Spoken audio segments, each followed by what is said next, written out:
বাদশাহ নবী কামলি ওয়ালা রে দো জাহানের বাদশাহ নবী কামলি মাই পালকি চড়ে কাঁধে করে আনলে খানে আমি অন্ধকারে এই কবরে থাকি কেমনে আমায় পালকি চড়ে কাঁধে করে আনলে এখানে আমি অন্ধকারে এই কবরে থাকি কেমনে জড়িয়ে ধরে আপন করে জড়িয়ে ধরে আপন করে কাঁধে কত জন আমার পরে তোদের তখন হবে কি স্মরণ ওই যাবার সময় এমন কেন হয় করোনা রোদন ওই যাবার সময় এমন কেন হয় করোনা রোদন বড় ব্যথা হেথা হোথা আর দিও না চুম্বন আর দিও না চুম্বন আর দিও না চুম্বন আমায় পালকি চড়ে কাঁধে করে আনলে এখানে আমি অন্ধকারে এই কবরে থাকি কেমনে তারপর শুনুন কি বলছে ছিলাম যখন তোদের মাঝে ছিলাম যখন তোদের মাঝে কত না সাজে ছিলাম যখন তোদের মাঝে কত না সাজে যাবার পরে আমার কথা মনে কি বাজে ছিলাম যখন তোদের মাঝে কত না সাজে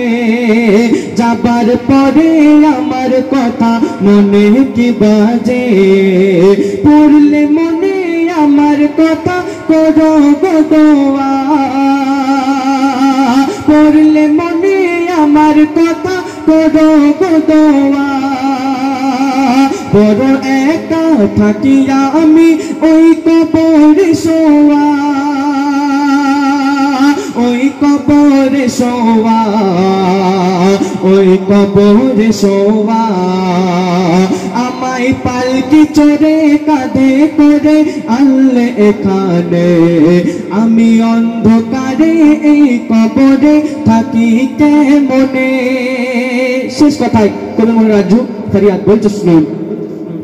আজব আজব তাজব হবে আজব আজব তাজব হবে মরণের পরে ফিরাবেন আর কাঁদেবেন এসে প্রশ্ন করে আজব আজব তাজব হবে আজব আজব তাজব হবে মরণের পরে ফিরাবেন আর কাঁদেবেন এসে প্রশ্ন করে ওরে গোলাম মহিনুদ্দিন কি করবি ইন্তেহার ওরে গোলাম মহিনুদ্দিন কি করবি ইন্তেহার ওরে গোলাম মহিনুদ্দিন কি করবি ইন্তেহার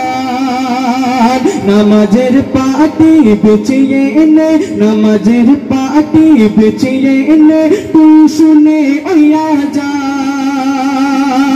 তুই শুনে ওয়া জান তুই শুনে ওয়া জান আমায় পালকি চড়ে কাঁধে করে আনলে এখানে আমি অন্ধকারে এই কবরে থাকি কেমনে জড়িয়ে ধরে আপন করে জড়িয়ে ধরে আপন করে কাঁধে কত জন আমার পরে তোদের তখন হবে কি স্মরণ ওই যাবার সময় এমন কেন হয় করোনা রোদন ওই যাবার সময় এমন কেন হয় করোনা রোদন বড় ব্যথা হেতা হোতা আর দিও না চুম্বন আর দিও না চুম্বন, আর দিও না চুম্বন।